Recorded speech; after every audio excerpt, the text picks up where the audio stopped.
morning. Welcome to the show. It's the 4th of September 2025. It's a Thursday morning. Thank God we've made it thus far. It's going to be a very insightful show this morning. We have really interesting conversations lined up for you, but also we have the usual rundown for you. We do also have our local news in English and in vernacular. So do stay tuned for that. We hope that you're going to enjoy the show. My name is Fisong Malo. Thank you so much for joining us this morning. I'm with Kusile. Good morning. How are you? I'm good. How are you, Swisa? Doing all right. I like how you said it's great to be alive thus far. 100%. Yeah. Dude, I didn't think you'd be here this morning. Why? Bali was this past yesterday. You job, Swisa, you know what they say. Good enough. A very good morning to our viewers. And coming up on the program today, a project titled Reinforcing Copyrights for Eswatini's Cultural and Creative Industries, supported by UNESCO's International Fund for Cultural Diversity, IFCD, has been launched. The initiative will run from this year, August rather, to September 2026, and actually aims to strengthen copyright systems through training, a national strategy for collective management, and public awareness campaigns. However, when it comes to the creative sector, the Intellectual Property Office under the Ministry of Commerce is central to the policy and institutional framework that will determine whether this initiative succeeds in transforming the creative economy or not. We'll speak to IP Registrar Officer on the opportunities that this project presents. Stay with us. Our next conversation, foot and mouth. This disease has resurfaced in the Libombo region and is raising serious concerns for the country's cattle farmers and the wider livestock industry. Now, more than 10 deep tanks and farms are now under quarantine, with hundreds of cases that have been confirmed in areas including Mapuma, Richmond, Oberland, and Nduma. For many farmers, this is more than just animal health, but it's their livelihoods on the line, and they are calling for clearer communication and stronger support. Well, government, however, says decisive measures are already underway. 150,000 vaccine doses have been secured from Botswana. Strict quarantines remain in force, and efforts are being made to safeguard cross-border trade with regional partners.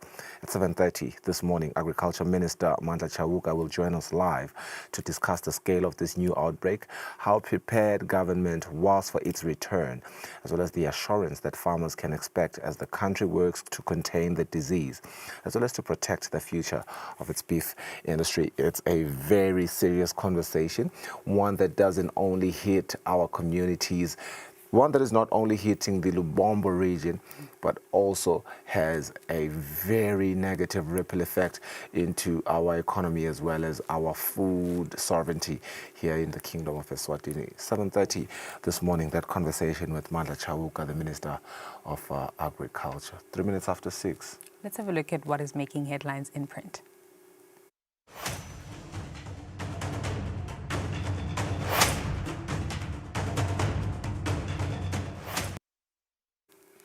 On the Eswatini Observer front page this morning, Swiso suggested I shouldn't be here because His Majesty King Insat III commissioned Imbali to go and cut the reed as well, as Butimba came to conclude yesterday. On the images there, you'll see Imbali on their way to Ngabuzeniwa residence, where His Majesty King Insat III commissioned them for the annual reed dance ceremony yesterday. Another inset, Libuto, who took part in the Butimba ceremony upon arrival at Ngabuzeniwa residence, where they came back with various game meats.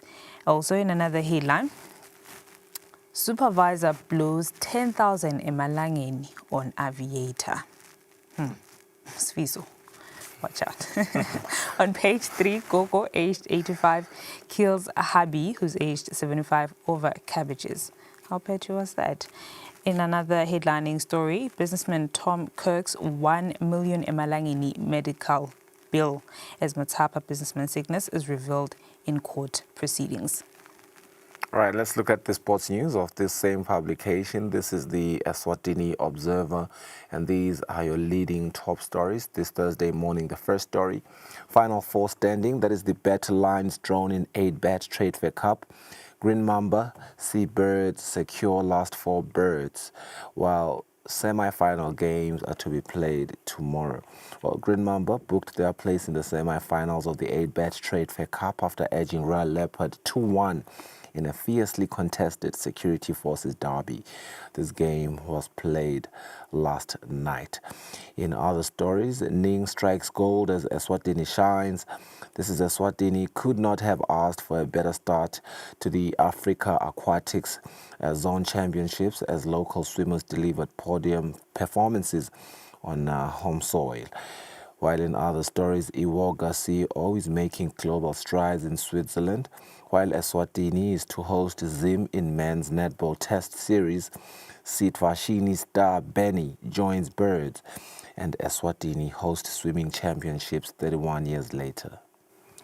On the Eswatini Daily News front page this morning, a night of tradition, song and splendor unfolded under the bright floodlights of Ngabizweni residence as His Majesty King Mswati III commissioned the Imbali Regiment to cut the reed at Bamsake NBC farm on Wednesday. The atmosphere was already charged with cultural pride as well as Libutho returned from Butimba at Hlane.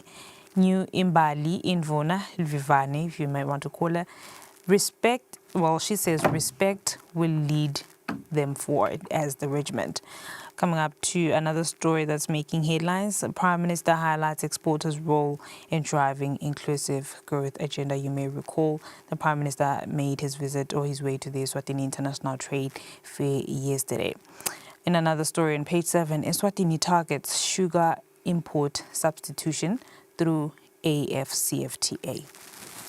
Eswatini Daily News spotted Seabirds versus Nsingizini in semis. Manzini Seabirds shock hot favorites Moneni Pirates 2-1 in a dramatic quarter-final clash on Wednesday.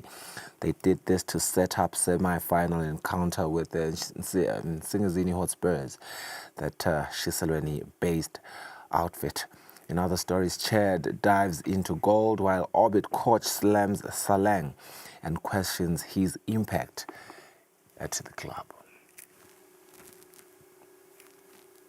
Right, it's 8 minutes, or rather 7 minutes after 6. Those are just some of the stories we're waking up to this morning. For now, we'll catch a break. After that, we do have our Siswati bulletin. Stay tuned.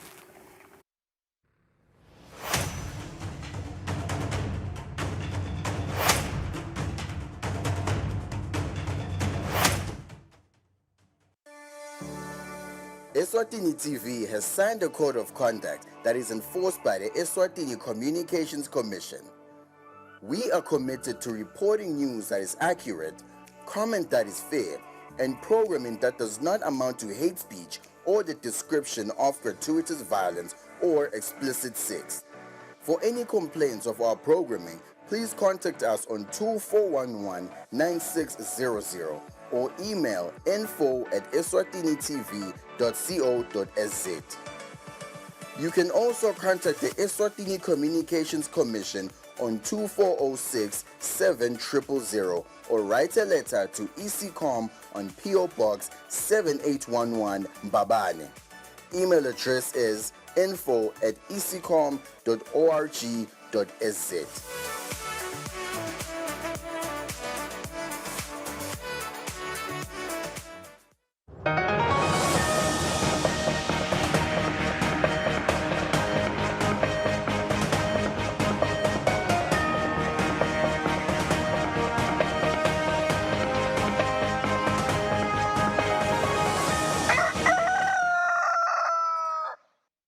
Siphindze sinamukele ehlelweni Kusile breakfast show lomhla ekuseni kunguLesine nathi itindzaba tethu futhi Siswati.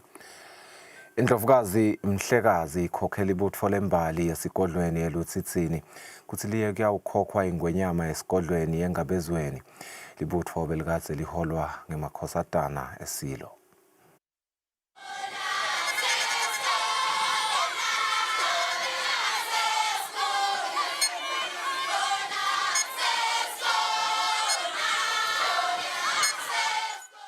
Kulandzela ukuthi libutho lembali litheleke ngeminingimbalo esigodlweni eLutsitsini nasesigodlweni eNgabezweni kutawubhalisa imbali ivukele ngemandla nangemgcumo losetulwe esigodlweni eLutsitsini kuyawukuhlamela ilungele kuphuma. Libutho lembali belikade liholwa ngemakhosatana ayisilo. Libutho-ke likhombise inshisekelo nentokoto lenkulu ngemuva kokuthi kuvakale uyezwa na. Imbali ifike yashingilida emabaleni esigodlweni embi kwendlovukazi Mhlekazi washaya ingoma ikhombisa ubugabazi bayo. Indlovu yemhlaba beyikade isingethwe ngemakhosikazi esilo nesigodlo.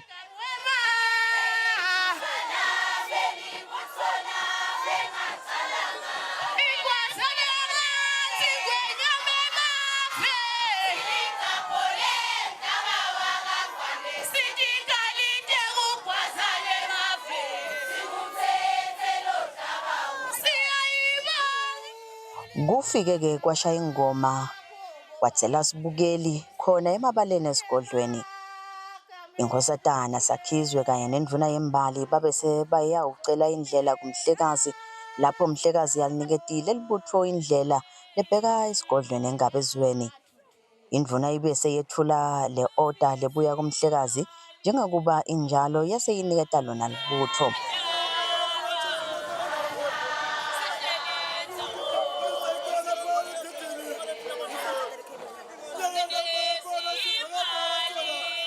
Mbali ithi Ndlovukazi Mbali ningakhohlwa imiyalo leniqhamuka nayo etikhulwini Mbali. Ndlovukazi Mhlekazi Mbali ithi yekunene Mbali nisaphuma nibheka eNgabezweni nitiphathe kahle endleleni Mbali. Ndlovukazi Mhlekazi ithi-ke Mbali tsanini nishuca Mbali nitigweme tingoma letitawuveta emasiko etfu amabi esiveni Mbali, lokungaba tingoma letithukako Mbali.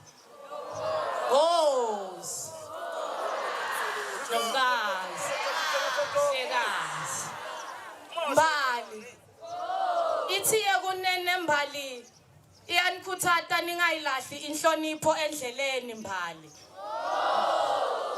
Ndlovukazi Mhlekazi ithi yekunene Mbali shangathi amavudloti namvela inkhandi angahamba nani endleleni. Ndlovukazi Mhlekazi sabuka umfalo mantfeshu. Mhlekazi ufisele libutho indlela lenhle waphindze futhi walikhuthata ukuthi libe nekubumbana nekuba munye lisahamba endleleni. Ibutho-ke libese lingenela indlela lilibhekisa esigodlweni eNgabezweni lapho khona liyawuthola ukuthi silo semhlaba sithi libutho liyaphi lonyaka kuyawugeca. Ngendlela belikade likhombisa uthakasa lokukhulu nenjabulo njengoba belisolo lihamba lihlabelela nangendlela nemandla futhi abonakala kilo libutho. Nasemlonyeni ingoma beyisolo ime njalo.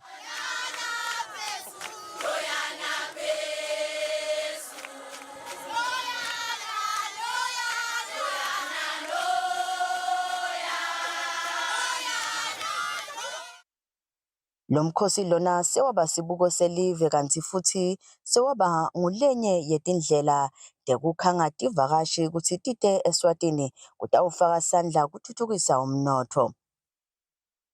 Esigodlweni eNgabezweni libutho lingene ngengoma lashingilida emabaleni. Nalonyaka-ke libutho likhombisa inshisekelo yekwenta umsebenzi wemakhosi ute ufike emaphethelweni uhambe kahle futhi. Etindzabeni kubika Pholile Maziya, Anathabiso Dlamini esigodlweni eNgabezweni. Emakhosi sekaphela ibutfo lembali tipho letahlukahlukene. Leli butfo litfole letipho uma lifika esigodlweni eNgabezweni kulandzela kusuka kwalo esigodlweni eLitsitsini uma likhokhwa indlovu yemhlaba.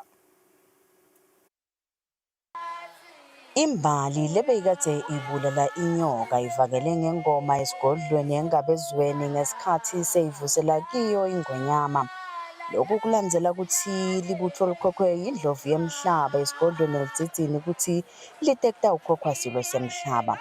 Libutho-ke belikade liholwa ngamakhosatana aso silo. Imbali lebeyikade iholwa natindvuna tayo isuka emangweni yelive ngekwehlukana kwayo ivakalise imfokoto lenkhulu embi kwengwenyama kutsi Lonyaka imbube ilibite futhi libutho. Ngaphambi kokuthi libutho lithole indlela licale lakhombisa bugabazimalo embi kwesilo semhlaba lebesingethwe ngemazinyane bamva benkosi Ndvunankulu kanye nalacwebetelako. Mbali ithi ingwenyama ngoba semadze emalanga solo imbali ide indvuna lebekiwe ithi ingwenyama namuhla ibusisa nangibongiwe Hlatshwana.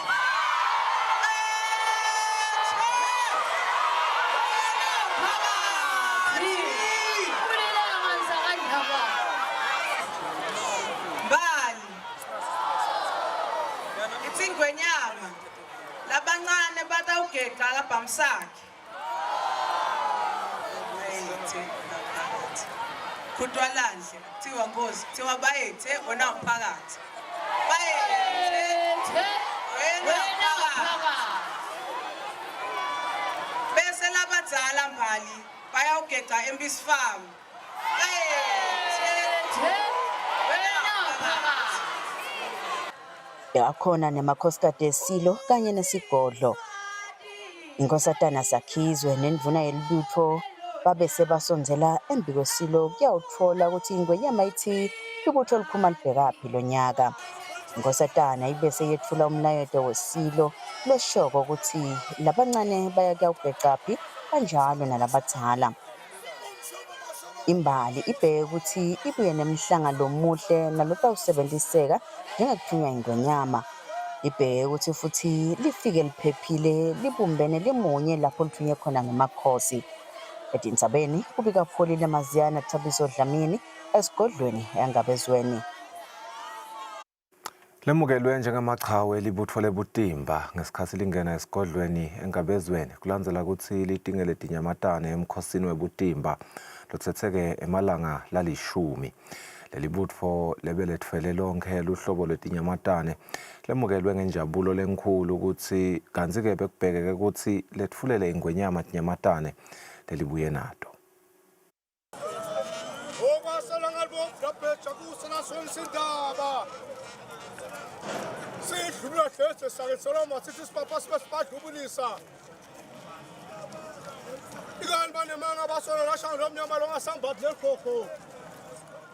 Libutho lebutimba lilaphumela esigodlweni engabezweni latingela etikhumulweni letahlukahlukene ehlane nekugunyatwa ingwenyama emhlaba selibuyile esigodlweni engabezweni lapho yalikhiphela khona ingwenyama.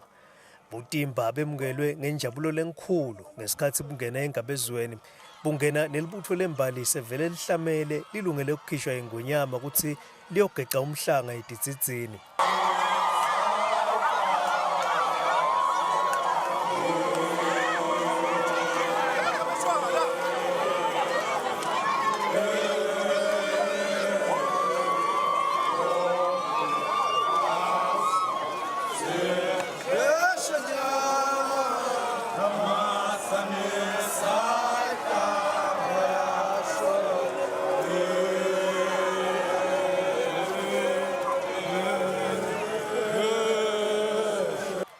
Butimba bemukelwe njengemaqhawe kulandzela ukuthi bebuthwele netinyamatane lebekubheke ukuthi butethule endlunkulu njengekwelisiko.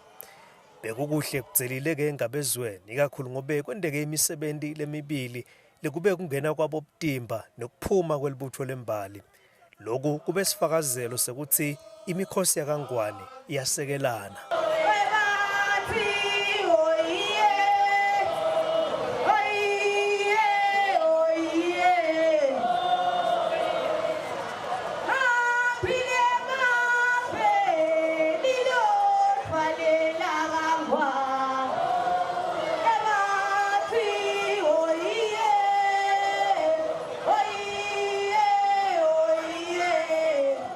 Lebika kwetindzabeni ngisandile Makhanya esigodlweni engabezweni. Amakhosi sekaphe libutho lembali tipho letahlukahlukene kantsi-ke leli butho litfolele tipho uma lifika esigodlweni engabezweni kulandzela kusuka kwalo esigodlweni elutsidzini uma likhokhwa yindlovu yemhlaba.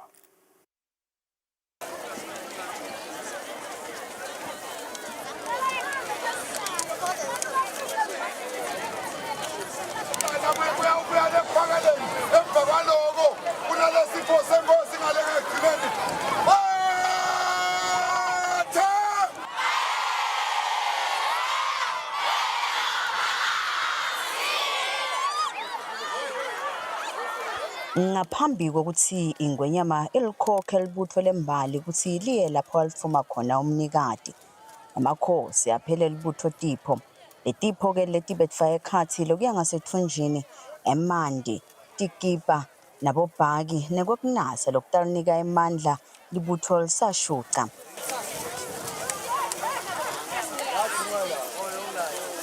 Libutho-ke belikadze lingulelithokote kakhulu ngesikhatsi lemukela letipho.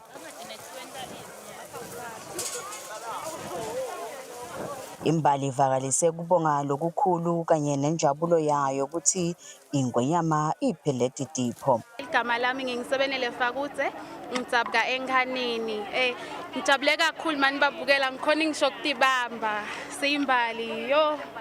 Asathi ukuthi sinathi netipho basiphile. Asibonge ngicela nisibongisene ebukhosini bayethe wena waphakathi. Ngigcinile ngakazana Sibongo ngiqhamuka endase esigodini esinamandla eshiselweni embangweni. Siyabonga kakhulu ngaleli thuba lenisiphe lona bakangwane sesibatholile Nkosi yami nabobhakile abahle siyabonga kakhulu Nkosi Dlamini Mhlekazi bayethe wena waphakathi. Igama lami nginoSimilo ngwanyana ngisuka enyakeni esigodini saseNcakini. Ngijabule kakhulu ukuthi ngigcine ngifikile enkosini yasipha netipho siyajabula nje kakhulu asathi singabonga sini bayethe wena waphakathi. Ligama lami ngiteMashayina ngwakaDlamini ngisuka emphakathi emhlani. Sijabule kakhulu simbali njengetipho lesitfolako. Siyabonga enkosini nakuyo inkosatane yembali. Siphatheke kahle njengembali. Bayethe wena waphakathi. Nkosi, Ndlovukazi, Mhlekazi. Igama lami ngisiyanda ngwakaSibanze ngisuka khona ekhaya enyakeni. Sijabule kakhulu ukufika lana sithokotile inkosi siphethe kahle. Sitholile tipho Nkosi yami siyabonga. Sibonga kakhulu. Nkosi Ndlovukazi, bayethe wena waphakathi. Ligama lami ngilungelo Vlakati ngisuka kaLozitha ngihlala kuGege. Sesiyabonga sitholile tipho enkosini bayethe wena waphakathi Nkosi Ndlovukazi Mhlekazi. Ligama lami ngiceliwe ngwakaFakutse ngiqhamuka emacetsheni phasi kwemphane Nkosi Mshengo. Sitawuthanda kubonga emakhosi kakhulu ngalawo basiphe kona bobhake njengoba nasetikoleni bese kufihle emehlo bese kulukhuni bese kude besitawuphatha ngakho. Ngalokukhulu ukutithoba nje sithi bayethe wena waphakathi. Igama lami Mabuza Thandiso ngisuka eshiselweni kumakhwelela ngemphakathi wakanzima. Siyabonga nje kubayethelwa siphe kona tikipa nabobhaki lobhaki utasita phakathi incwadi esikolweni. Lesikipa sitawugcoka nje makumakhada siyabonga Nkosi. Bayethe wena waphakathi Nkosi Ndlovukazi Mhlekazi. Igama lami ngisurprise ngakajele Sibongo ngiqhamuka emacetsheni phasi kwemphane Nkosi Prince Mshengu. Sijabulile kakhulu kuba lana ndothanza ukubonga kakhulu emakhosi ngetipho lesebasiphe tona. Ngetithuba lokukhulu nje sithatha ukuthi bayethe wena waphakathi Nkosi Ndlovukazi. Letipho tinguletinye letende ukuthi indlela yalo libutho lisaya lapho lithunywe khona ingwenyama ibe melula. Etintsabeni kubika Pholile Maziya anaThabiso Dlamini esigodlweni eNgabezweni. Umhlonishwa Mvunankulu Russell Dlamini kanye neliphini lakhe umhlonishwa Kusile sebavumisele emakhosi kanye nesive seMaswati ngekuhlanganisa iminyaka lenge-57 livela atfola inkhululeko. Lokhu bakuvete emavuso Trade and Exhibition Center kaManzini ngesikhathi baye kuyawuhlola ukuthi uchube kanjani umbukiso walonyaka. Umhlonishwa Mvunankulu Russell Dlamini kanye neliphini lakhe impunga Kusile bacale ngekuvakashela stand saka M10 lapho bemukele khona ngumphatheli sahamba kule nkampani wandile Mtshali. Bendlulele ebandleni leliphunga ehlakalo eNDMA lapho bachazelwe khona ukuthi leli bandla selakhe i-app lekhonako kuvetela eMaswati ukuthi tindzawo lakuto tinebungoti lobunganani ukuthi tingabanjwa tehlakalo tsite lokufaka ekhatsi nemililo yasendle. Ndvunankhulu uphinze wavakashela-ke tinkampani tangephandle letikhangisako kulombukiso letifaka ekhatsi inkampani yaseZimbabwe letsengisa timphahla letakhiwe ngesikhumba setinyamatane tasendle, inkampani yaseLesotho letsengisa emafutsa ekugcobisa, inkampani yaseZambia letsengisa emalambu ekukhanyisa endlini. Le nkampani ichazele ndvunankhulu ukuthi enyangeni letako itawuvula ifemu kumatsapha letawucasha eMaswati langu-400, kanti-ke ngeminyaka itawutsengisa 3 miliyoni wemalambu eveni leMadagascar. Lenye inkampani letfokotise ndvunankhulu inkampani yaseNingizimu Afrika lefuna-ke kukhicita imithi isebenzisa insangu. Le nkampani ichazele ndvunankhulu ukuthi insangu lelinye eSwatini ihamba embili emhlabeni, kungako-ke nalokutawukhicitwa eveni kutawuba sezingeni lelisetulu. Ndvunankhulu neliphini lakhe befike nasemsakatweni wemoya kanye nasemsakatweni wetitfombe lapho bendlulise khona tilokotho emakhosini ngelilanga landiphethe. Kubonga yena uNkulunkulu lokugcine inkosi uMswati wesithathu ukuthi ikhule ifike eminyakeni lengamashumi 57 seminyaka iphila. Kuwona lo mnyaka ingwenyama seyihlele esihlalweni esebukhosi iminyaka lesesonzele emashumi 4 emhlaba. Siyambongela wekunene ukuthi uNkulunkulu amlondolode.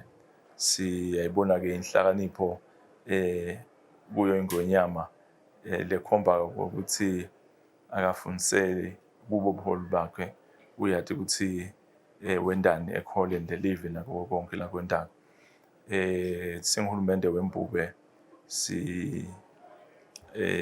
fisela impilo lenze. Sithi halala enkosini yethu uMswati wesithathu naku eMaswati. EmaSwati siyajabula ngentuthuko lesiyibonile solo sathola ndiphethe. Siyacabanga ukuthi nalapha umadlangani kwenyuma abangachamuka namhlaba ngalahleka kulelive. Ndvunankhulu uKhusate umsakato wetitfombe Eswatini TV kutsi uchubeke njalo nekusakata tinhlelo tasekhaya letifaka ekhatsi luhlelo lutawudlala masinyane kulomsakato lolutsi ekhaya. Umbukiso lonyaka kubheka ukuthi uvulwe ngemakhosi ngemgcibelo. Kubukele ngithini Gule ngamanzini. Emabhizinisi lamancane nalawo lasakhula lapha eveni nasemaveni langaphansi kwenhlangano isakhu akha 90% amabhizinisi labhaliswe lasekakhombiseke kuba ngumgogodla weminotfo yalamave. Indvuna yelitiko letemabhizinisi umhlonishwa wamanqoba khumalo ithi noma lamabhizinisi akhombisa kukhula nekundlondlobala solo-ke kunetinkinga letiphatselene nekufinyelela kutebuchwephesha letidzingekile kanye nekutfolakala kwetimakethe kulesifundza sase-Afrika. Uthi-ke lokhu kwenta ukuthi lakangwane litimisele ukuthi libe ngumchumanisi wetimakethe. Indvuna ikuvete lokhu emhlanganweni webantfu labasha lababosomabhizinisi labahlangene nalabanye bantfu labasha labasemaveni langephansi kwenhlangano isakhu. Lo mhlangano webantfu labasha lababosomabhizinisi labachamuka emaveni layingcenye yenhlangano isakhu bebateka tindzaba letiphatselene nekusebentisa buchwephesha kanye-ke nekwakha budlelwano bekusebenzisana nekushiyelana lwati kutemabhizinisi. Ikhuluma nebantfu labasha indvuna yelitiko letemabhizinisi umhlonishwa wamanqoba khumalo ithi lakangwane litimisele ukuthi kwakhiwe imitsetfo letawusekela ukuthi kube melula kutsengiselana kulamave. We do support platforms such as these seminars because they convert policy into dialogue and then dialogue into action. Regional integration is no longer only about physical borders, it is also about digital bridges, regulatory alignment, and shared opportunity. Indvuna ithi live lakangwane lilungele ngalokuphelele ikakhulu ngetakhiwo nangekuthi kube nematfuba. Indvuna ithi bantfu labasha njengobe sebacalile lapha eveni kuthi babe mahlahlandlela ekusungula emasu yetebuchwephesha netemabhizinisi uhulumende utabasekela kuloko. To the state, create policies that meet us where we are and take us where we dream to go. To the elders, walk with us and not in front of us. To our youth, you are not the future, you are the now. Mengameli wenhlangano Youth Chamber of Commerce Sakhile Nsibanze uthi-ke la kaNgwane libhekene nemkhathi lomkhulu kutemfundvo ikakhulu etindzabeni temakhono. Uthi bantfu labasha akusho ukuthi bete emakhono kepha-ke badzinga bantfu labatababamba sandla babesekele. That maybe government should have more money that is allocated to youths that want to do businesses, especially those youths that are determined, maybe they are graduates from school. Sara Nanyangwe lomunye wabantfu labasha labachamuka ngephandle uthi kungaba kuhle ukuthi bantfu labasha basungulelwe tikhwama letanele ikakhulu letitawukhona ukuthi tibesekele emaphupho abo. Bantfu labasha babese bakhombisa indvuna leminye imikhicito labayentako lefaka ekhatsi kwakhiwa kweticatfulo ngekusebentisa sikhumba kanye-ke netintfo tekugeza nekwekugcobisa kulokunye. Kubika Sondomlangeni nginaSikhumbuzo Mavimbela kaManzini.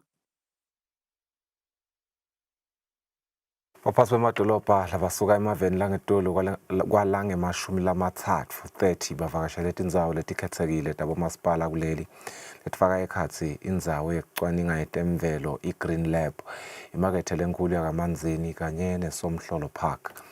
Meya wakaManzini Wesley Dlamini uthi-ke lolu vakasho luhlose kuniketa litfuba lokwekuthi letivakashi tibone lamadolobha ngaphambi kwalomhlangano lomkhulu webaphathi bemadolobha i-ICMA Exchange Program.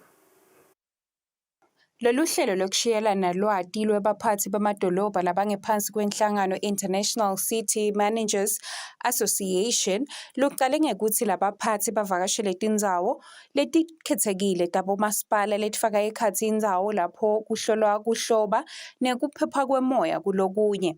Imakethe lenkulu kaManzini kuletinye tindzawo. Meya wakaManzini Wesley Dlamini uthi lolu vakasho litawuniketa labaphatsi sitfombe lesingcono sekusebenta kwemadolobha alapha eveni. Kuthi kumcoka kakhulu ukuthi tivakashi tethu tibone letindzawo tonke letila kulama spaces ethu sing local government basi batikhulumisa letindzaba labatabe batikhulumisa babe bati ukuthi bakhulumisa ini and different because sesiyathi ukuthi lamanye amadolobha lengesheya ane-feeling yawo. They've got global status. How then do we incorporate konke lamadolobha lala Africa, because we are aware of ukuthi sengala madolobha lala Africa we are developing. One of the biggest things that I think for me personally that has been the biggest standout is within your marketplace. Veshun Ford lo tsabuka even lemelika uthi-ke lokukhulu lakubonile kulelive indlela leyehlukile yemoya wekuchuba ibhizinisi ikakhulu lakubone emakethe kaManzini. Uthi kuyabonakala ukuthi bantfu banenshisekelo yekucala emabhizinisi. Uthi-ke nendlela laKaNgwane lelihleleke ngayo kanye nemasiko lanothile kuyinfo-ke lemmangalisile futhi-ke layijabulele.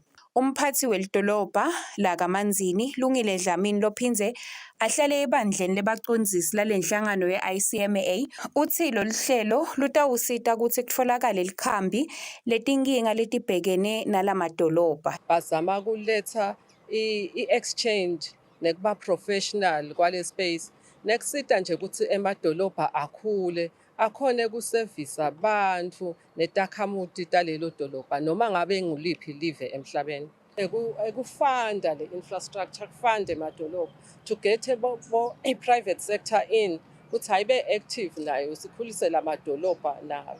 So that's also an issue that we're dealing with. Kubhekeke ukuthi ngalesine kube nemhlangano lapho kutawutekwa tindzawo tekutfutfukisa emadolobha ngendlela lekhonsile ikakhulu kutebuchwephesha. Kubika Sondomlangeni nginaSikhumbuzo Mavimbela kaManzini. Sitephethe kanjalo ndzaba teSwati sitawuba hlola imakethe sitawubuya ne-interview.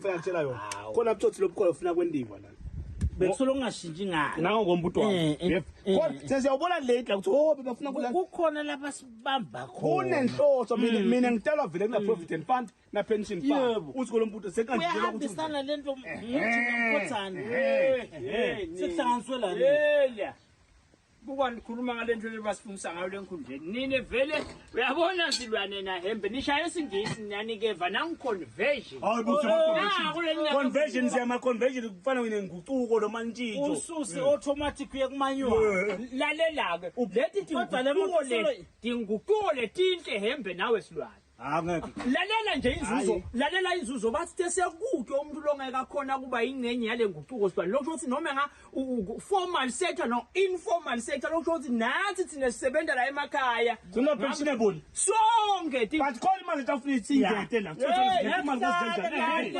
kude imali letha ungeteka yesilwane leyo uvele umcashi akufakela yona nawe uyifaka good lana kuya upgrade kuyamarinedwa lana silwane uyangifaka ukuthi ngithini shona gogo ufuna tshela mina wena ukuthi nyalo provident fund sithi abangilo pension fund sithi abangilo provident ngisho lokho nje ngani bakhuluma ngeminyaka lapha ukuthi lona 45 kuyela yena ayimfaki lendzaba bathi kusuka nje ku45 kuya le utawuchubeka wena nale provident fund kodwa ke kuyendansi ku45 senithola le nguquko le sesengena kulesi nivele nebuyiswa ngalani siwalila kule nguquko lo sethoka siba pensionable so masifika eminyakeni wokupension sesiyakhona kuvele fastelweni yinhle kakhulu lento lena esibane yinhle bangasichazeli le bangulela kuhle gogo yebo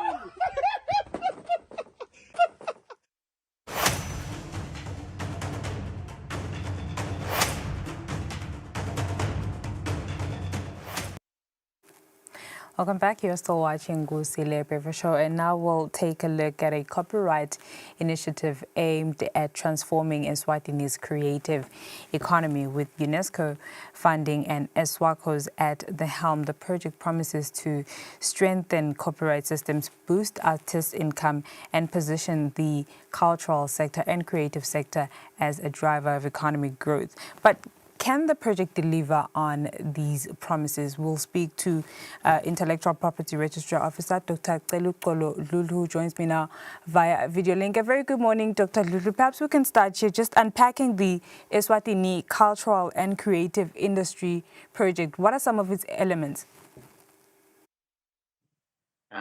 Good morning, Notile. Good morning to your viewers. Thanks for having me.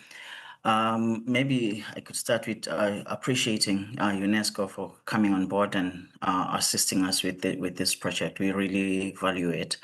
One of the main, or rather the key things from this project is to first increase capacity of our creators and right holders on awareness with managing copyright, because sometimes you can have copyright, but if you don't know how to manage it, then it really doesn't benefit you. So the capacity building in that respect will be part of the project, and then it will also develop this 5-year strategy so that the copyright society actually works with a strategy, implementable, measurable, so that we know in 5 years' time that what we are doing through the copyright society really is of value to Eswatini. So we want to know that what we are doing really has impact, because that's the important thing.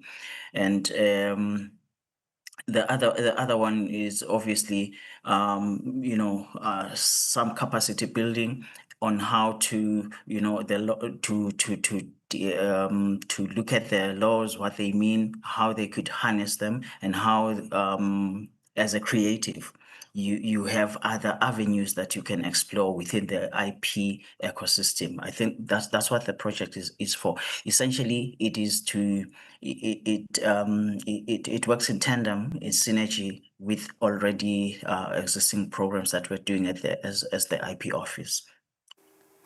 Right. How does this project, Doctor, align, or its relationship with the current framework that the ministry has in terms of governance and intellectual property under the Ministry of Commerce? All right. Just like I've just said, it is really aligned. It brings in those synergies. The society is funded by government currently, but what we are looking to do is, to have more development partners on board to support the creative ecosystem, because it cannot be done just by one ministry or one stakeholder.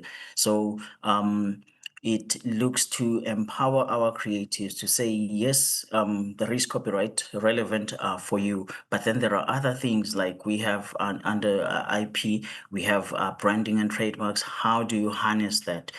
It's a subject that we looked at to say, yes, you can sell music, but maybe what more value can come out of branding yourself, so that you package your music, you package your creativity in a way that the market will buy it. So it really aligns with that. Moreover, our minister has really emphasized that he wants an export-based economy. So the creative sector is really top of the agenda there, because once you create something as Eswatini, you are able to export it without the hindrance of borders. So capacitating Eswatini to harness not just the local market but international market. So it's a game changer for us in so many respects, Natila. Right, Dr. We'll get to a part on exportation, especially of the creative arts that we have in the country under the AFCFTA. But I want to ask, from where I would stand, or from anyone else's point of view, the creative economy, we can't say it's still booming or it's growing. In fact, it's actually booming. It's here. It's a reality. We have a lot of content creators. We have a lot of creative artists, filmmakers, producers, so on.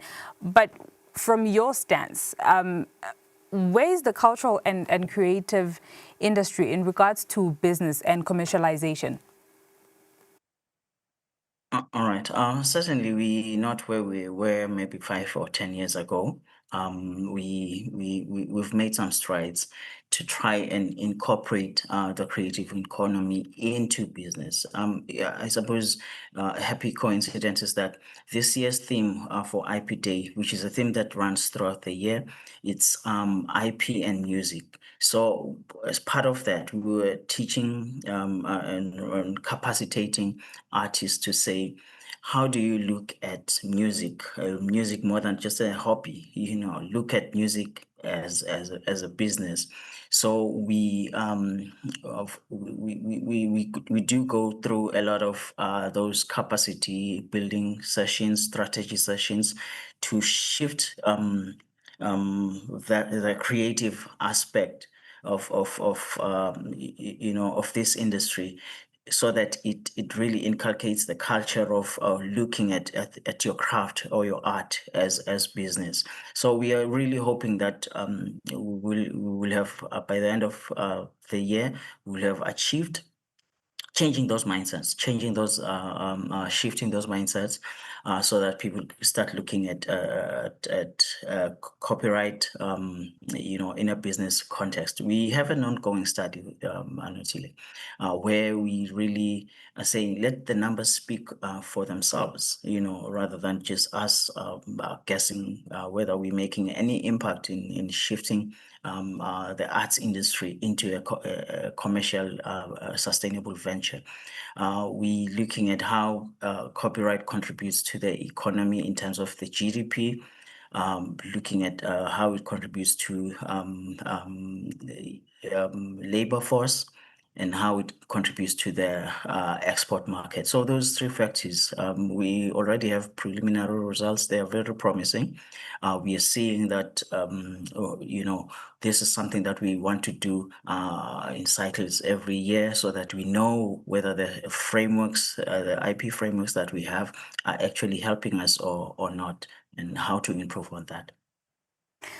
Given that the National Arts and Culture Policy was adopted sometime in 2016, it could use some updates. But and the creative economy is evolving, Doctor. Is there a need to update or rather harmonize copyright legislation to reflect the new creative economy? Because reality is we have digital platforms and streaming services. Yes, one of the things that we do as the IP office, and we look at international best practice to say when we create IP laws, let's create them to be future proof, so that a new technology comes up, we are not in a fix where we now have to essentially go to Parliament to get some amendments. So our laws, I'm proud to say, are really one of the most, what should I say, comprehensive in the world.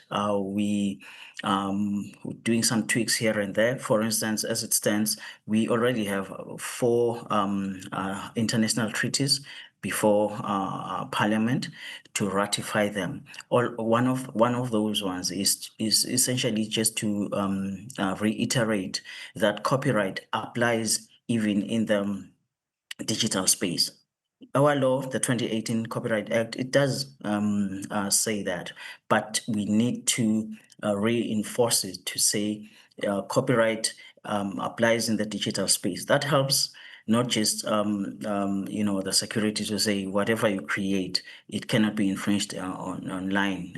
It helps people to be able to take action for infringement in the copyright in the digital world. It is compatible with developments in AI, which is a big one now. So we don't really need to be changing our laws with every technology that comes along. So copyright, our systems are actually in terms of legislation, they're really okay compared to other countries. With social media indicating growth, Dr. Lulu, how do you think the work or the creative work of our local artists can best be protected in that regard? In terms of IP, do you think it's feasible to perhaps draw the line there? I suppose, Natalia, maybe I don't quite get the question.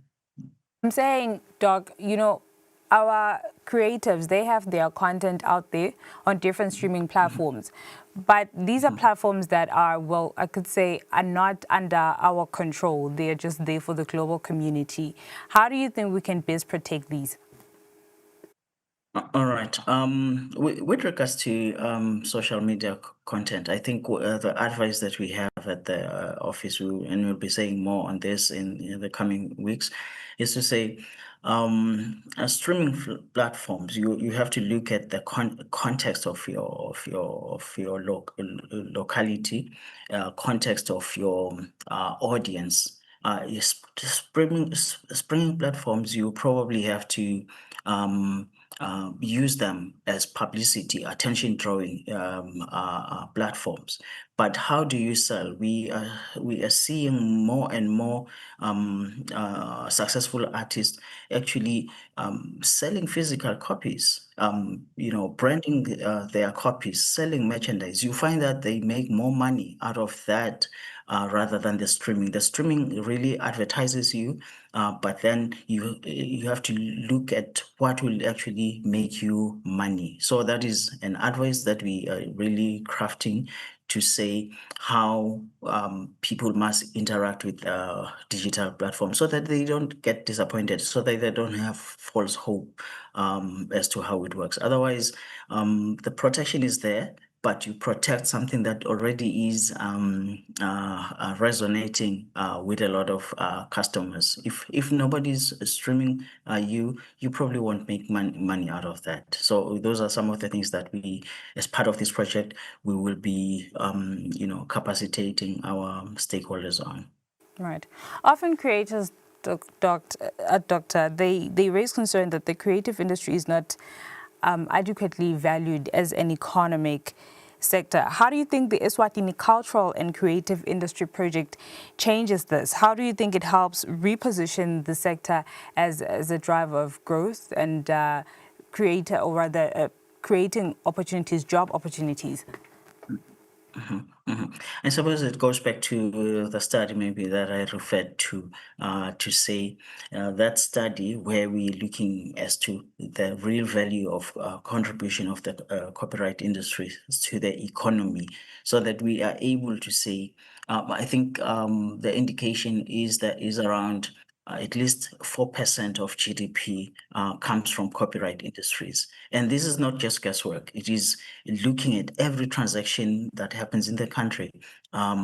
We've really gone down to the nitty-gritty details as to what really is the value of the copyright industry. If it's about 4% or at least 4%, that's a very big number. You know, we're speaking billions here. The question is, how do we then get it into the pockets of our creatives? I think that's the part that we are really looking to push, so that it's not just numbers, big numbers that we are seemingly thrown around, but there is actually, you know, you speak to an artist, they will tell you that, oh, I have a sustainable career out of I can make out of my craft. So that's what we're looking at. And when we're looking at the numbers in terms of contribution to the employment, to employment, you find that one artist is an employer. They tend to be employers. So there is a lot of value that comes out of that, because you don't really just be an artist on your own. You rely on other artists to do certain parts to your production. Let me call it that. So we looking really to say, how do we package the whole ecosystem as an economy, as an economic entity, so to speak. Right. Look, speaking of value, Doc, in the country, how much does the creative, how much would you say, if you have a figure, how much would you say the creative economy contributes to the GDP rather? Just last week, the Honorable Minister actually said it's less than 1%. I think that's true. But what we are realizing from the study is that sometimes we're not able to capture it correctly. We overlook what actually can be considered as copyright. So through this study, we are able to look at the structure of the industry to say the final product is not only just the only valuable thing. You know, you look at the whole life cycle of the creative work from its very beginning. That's when then you realize that this is a very big contribution that we have from the creative economy. Percent to GDP locally, yes, it's an industry, you know, that contributes about billions when it comes to the global economy. What exactly are we doing wrong? What are the opportunities we're missing out on here? I think for the longest of time, the feeling that we don't protect copyright in Eswatini, I think that has contributed immensely. You find people who have really good talent, but then they're always looking for employment elsewhere just to make a living. So if we are able to change that, I think we'll see growth. We'll see more and more of growth. And then I suppose what's also important is really shifting mindsets. I get disturbed when we do our mediation and dispute resolution cases. When we look at the offers, for instance, that maybe corporates are offering creatives, it's really appalling, if I can put it that way. The value is so low. So if we can shift that mindset to say artists must be proud of what they produce and be able to put the right value to it. And then also have a culture where a corporate culture where we are able to reward creative product. You know, have corporates who don't use creative content without payment. Always ask yourself as to the platform that I'm using, is it licensed? Does it give value back to the creator of that content? So those are the difficult conversations that we had to have to grow this economy. The project emphasizes the youth as a future of Eswatini's creative economy. How do you think we can then create pathways for young people or young creators to formalize their creative enterprises? All right. One of the things that we are actively doing these days is to encourage the youth to join the copyright society. To get maximum benefit, being a member of the society is crucial. That's the starting point, because they have all other development programs to assist artists to market their craft. They have other development initiatives that are really tailored towards the youth in how in mentoring them. So there is quite a lot that's going on with the society, and all of it is targeted to the youth, or rather most of it is targeted to the youth, to capacitate them, to actually assist them see the creative ecosystem as a sustainable ecosystem, so that we move away from this unfortunate era where when you say you want to be an artist, your family is not supportive of that, because they know that you will not be making any money out of that. And then also participating in the global economic system. If you join ESWACOS, you will be shown the opportunities. There are quite a number of opportunities that avail themselves for you to take as the youth. So we really encourage the youth to participate in this initiative. Before we wrap up, Doc, the creative economy is part of the conversation around AfCFTA, that is the African Continental Free Trade Area. What strategies what is Eswatini's strategy to use copyright to access new markets under the AfCFTA protocol on intellectual property and other agreements as well? All right.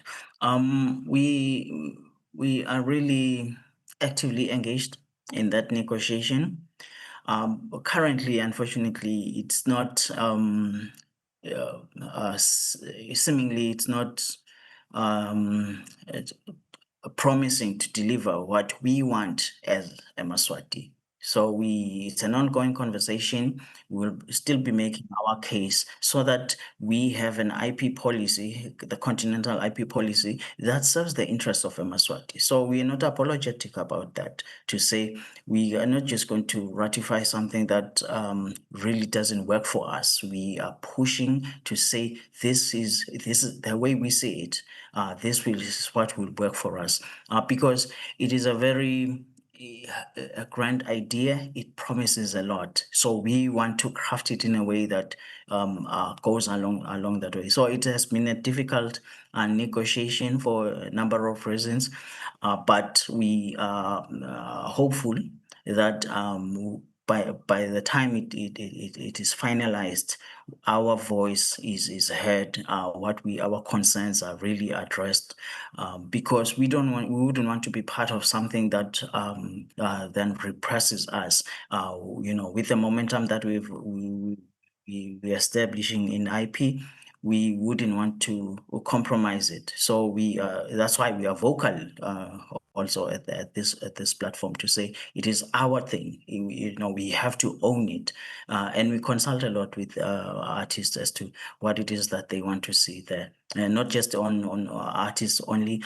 but just across all of IP, because we want to move from an era. This is a historical thing. We want to move away from an era where IP was usually for the multinationals, the foreign entities, really extracting from us resources. But now we want to use IP for our own growth. I think that's the position that we are taking, and we really are not apologetic, as I said, about taking that stand. Dr. Lulu, thank you very much for your time. That was Intellectual Property Registrar at the Ministry of Commerce, Dr. Lulu, filling us in on the newly launched project, which is actually backed by UNESCO. That is the Eswatini Cultural and Creative Industries Project. This is Kusile for Show. We'll catch a break after this. We're back with our English news bulletin. Stay tuned.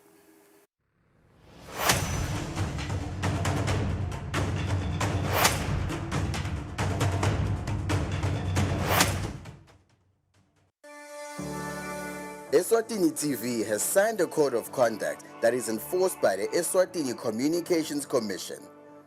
We are committed to reporting news that is accurate, comment that is fair, and programming that does not amount to hate speech or the description of gratuitous violence or explicit sex. For any complaints of our programming, please contact us on 2411-9600 or email info@eswatinitv.co.za. You can also contact the Eswatini Communications Commission on 2406-7000 or write a letter to ECCOM on PO Box 7811 Mbabane. Email address is info@ecom.org.sz.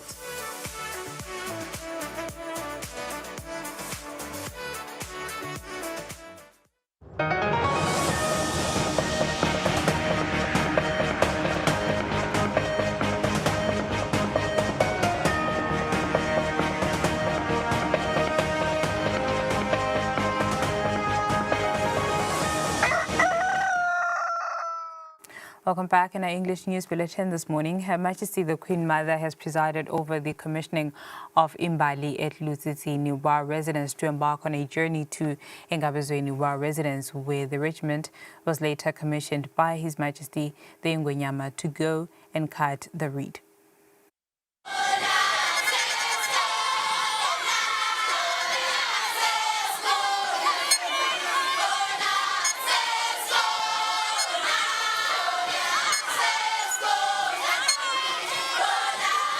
Following the registration of the thousands of Imbali at Lutsitsini and Engabezweni rural residents, the energetic Imbali gathered at Lutsitsini rural residents on Wednesday morning.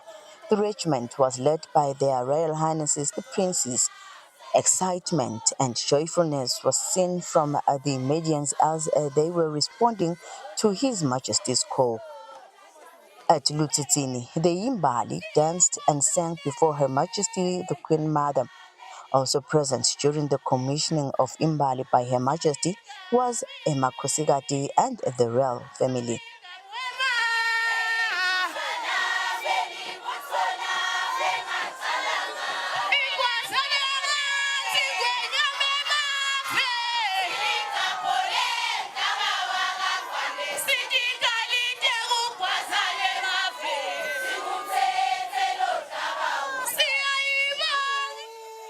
At Lutsitsini, the Imbali danced and sang before Her Majesty the Ndlovukazi.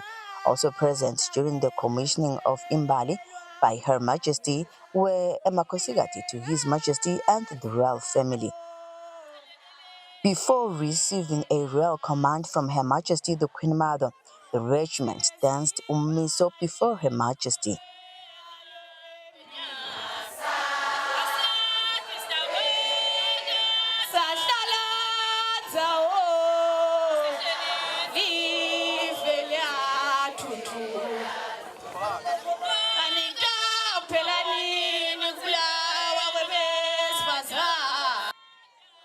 Her Royal Highness Princess Sakizwe and Imbali leader then proceeded to receive a royal command from Her Majesty so that they deliver to the Imbali.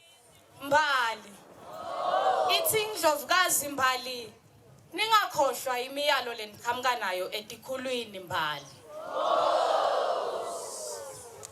Ndlovukazi, hlekazi, Mbali. Ithi yekunene Mbali, nisaphuma nibheka Engabezweni, nitiphathe kahle endleleni Mbali. Ndlovukazi, hlekazi. Ithi ke Mbali, thanini nishuqa Mbali, nitigweme tingoma letitawuveta emasiko etfu amabi esiveni mbali lokungaba tingoma letitfukako mbali Goes. Guys. Guys. Mbali. Ithiye kunene mbali. Iyanikhuthata ningayilahli inhlonipho endleleni mbali. Guys. Guys. Ithiye kunene mbali. Shangathi amavdloti namvela inkhandi angahamba nani endleleni. Go!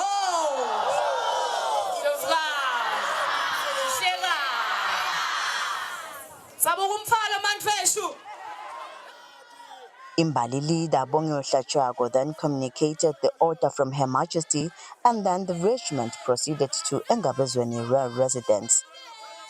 Her Majesty wished the Medians a safe journey and emphasized on unity as they walked to Engabezweni rural residence. Along the way, Imbali sang and danced as they were marching with joyfulness and pride of being Medians. Through the ceremony, the Kingdom of Eswatini has been able to showcase to the world how the country has managed to preserve and conserve culture and heritage. The reed dance ceremony has also played a role in the tourism industry as it attracts tourists from the different parts of the world.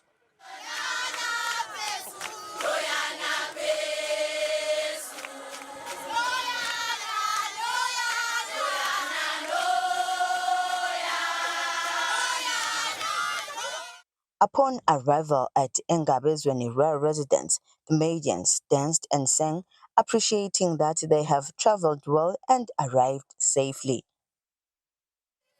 The Medians have shown their excitement and enthusiasm for taking part in this royal command. On the news, I'm Polile Mazia with Tabiso Dlamini at Engabezweni rural residence. His Majesty King Mswati III has commissioned Imbali to go and cut the reed at Kapamsake and Biz Farm. His Majesty commissioned the regiment at Engabezweni residence, where the King also blessed Bongiwe Hlatshwago as the leader of the regiment.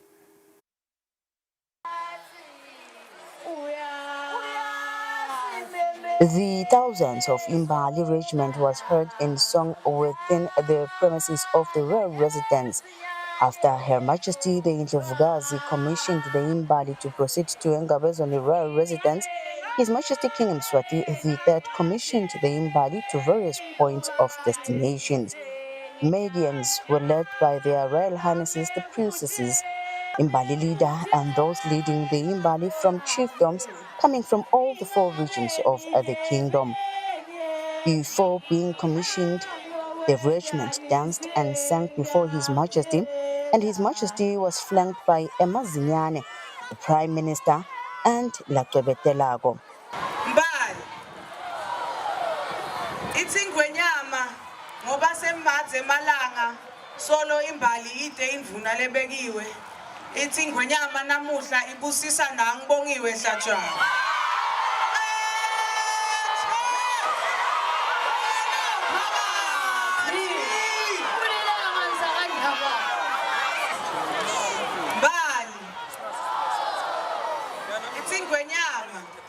Labancane batawugedla kaphamsakhe. Khudwalandle kuthiwa Nkosi, kuthiwa bayethe wena umphakathi.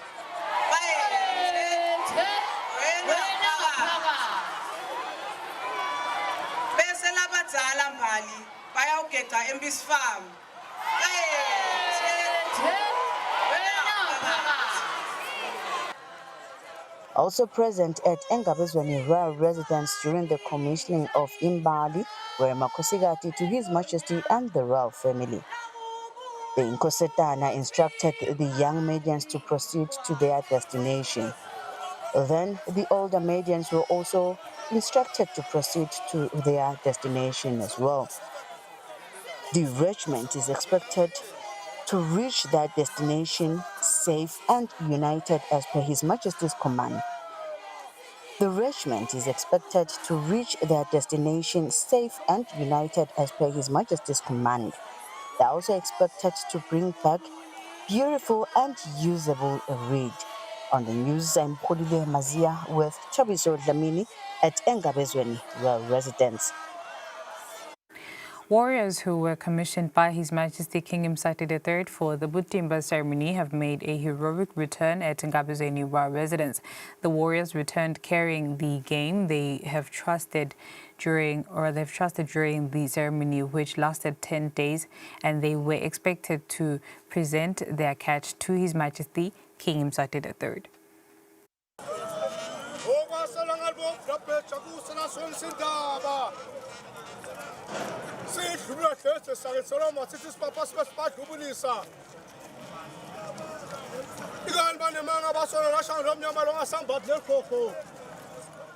Warriors who were commissioned by His Majesty King Mswati III at Ngabezweni Royal Residence to embark on the royal hunt across various hunting zones within Hlane have made a triumphant return. The brave and courageous regiments were accorded a hero's welcome by His Majesty King Mswati III as they arrived at Ngabezweni carrying the game secured during the 10-day royal hunting expedition.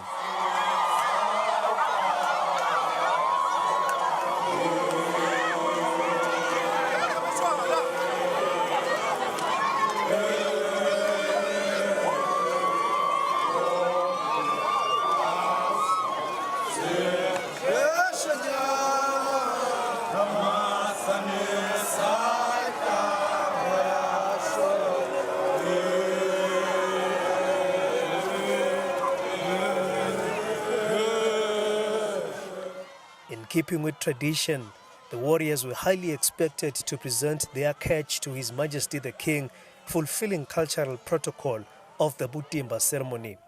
Pomp and ceremony filled Ngabezweni Royal Residence when the Butimba regiment arrived as two major cultural events unfolded simultaneously.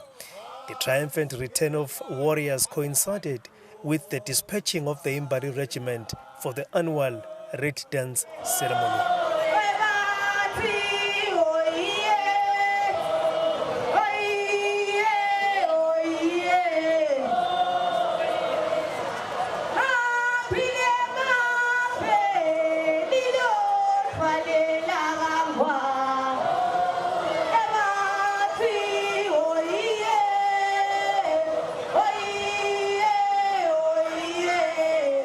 This is a report by Sandile Makanya, reporting from Ngabezweni Royal Residence. Sirasa Dlamini and his Deputy Honourable Kusile have sent congratulatory messages to their Majesties and the nation ahead of the 57th Independence Anniversary. The two leaders were speaking at the Trade and Exhibition Centre in Manzini shortly after touring the different pavilions and engaging with exhibitors. The Prime Minister, His Excellency Russell Dlamini, alongside his deputy, Kusile Dladla, visited NDMA stand where they were informed that an application has been developed. The app is able to notify Maswati about possible disasters that might affect their respective areas. The Prime Minister visited companies from outside the kingdom that are exhibiting in this year's trade fair. Their Excellencies visited a company from Zimbabwe that manufactures shoes and clothes using animal skin. They also visited a company from Lesotho that manufactures body oil and lotion. Next on the line was a Zambian company that is expected to start its operations in the kingdom next month. The company will manufacture rechargeable lighting bulbs. The PM was informed that the company will export 3 million rechargeable lighting bulbs to Madagascar. It is projected that 400 people will be employed by the company by December. The Prime Minister then visited Nexus, a South African-based company that wants to manufacture medicinal products using homegrown dagga.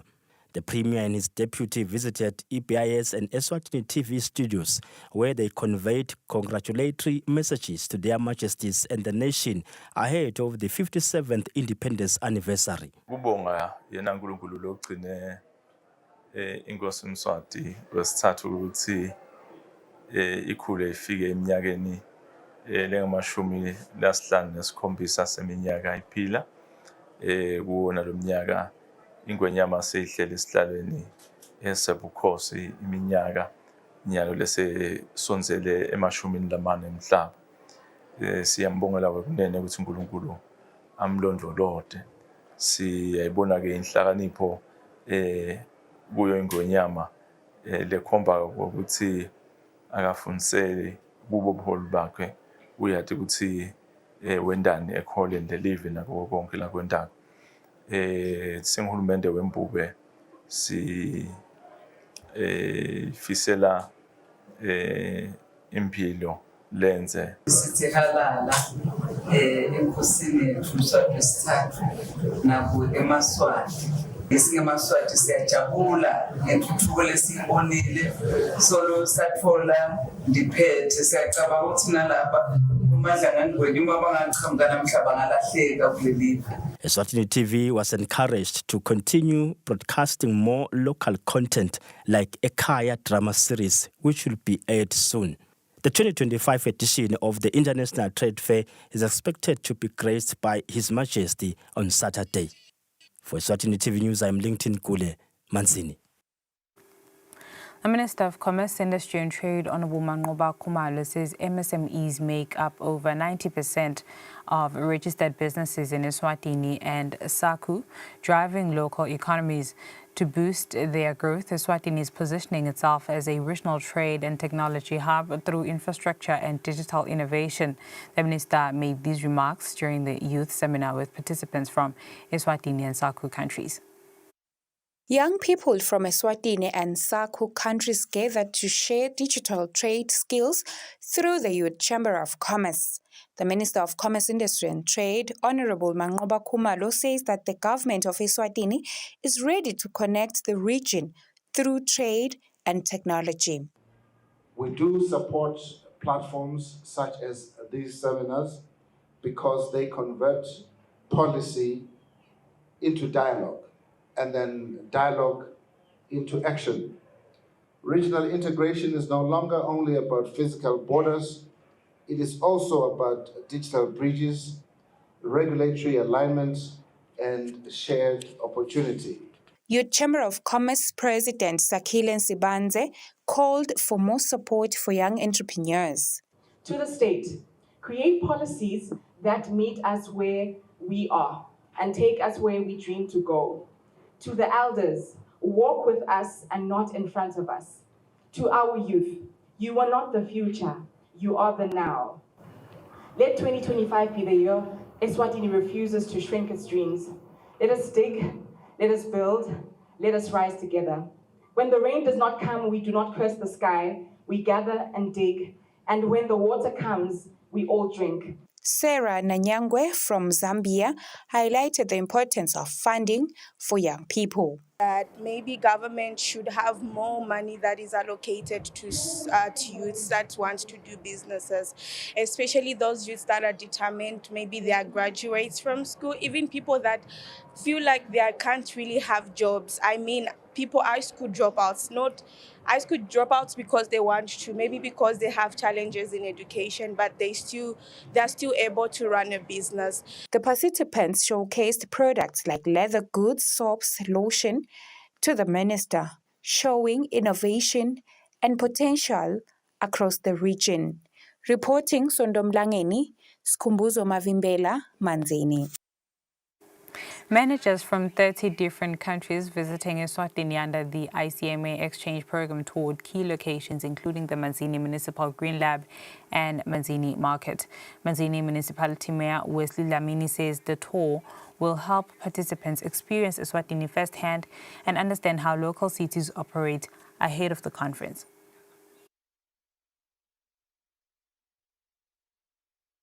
Lab, where they test how clean air is, and then proceeded to Manzini Market and the Somhlolu Park and other cities. Kuthi kumqoka kakhulu ukuthi ivakashi tethu tibone letindzawo tonke leti la kulama spaces ethu sing local government basi batikhulumisa letindzaba labatabe batikhulumisa babe bati ukuthi bakhulumisa ini. The Manzini Mayor, Wesley Dlamini, says that the tour is meant to give a clear picture of how municipalities work and are in the kingdom. He says that the tour will also help with the deliberations on the ICMA conference. Veshun Ford from the United States of America shares his experience in Eswatini. One of the biggest things that I think for me personally that has been the biggest standout is within your marketplace, there's such a spirit of entrepreneurship there. There's such a spirit of making sure that you are hustling and bustling. The Manzini Municipal Council's Chief Executive Officer Lungile Dlamini, who also sits on the board of directors of the ICMA, says that Eswatini will benefit a lot from the ICMA exchange program, as it is more of sharing how municipalities work in Eswatini and other countries, which will help in solutions to problems. Bazama kuletha i-exchange nekuba professional kwale space. Nekusita nje ukuthi emadolobha akhule, akhone kusevisa abantu netakhamuti talelo dolobha. Dlamini says that issues of digital transformation will be deliberated on, especially technically. It is expected that the ICMA exchange program continue on Thursday, where there will be knowledge sharing through a conference. Reporting Sondomlangeni, Skumbuzo Mavimbela, Manzini.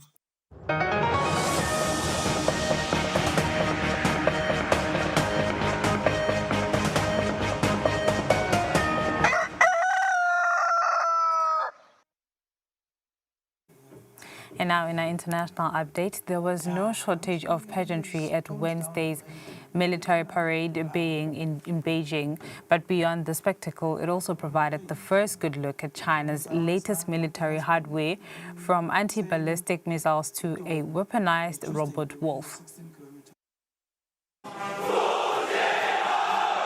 Flexing China's military muscle.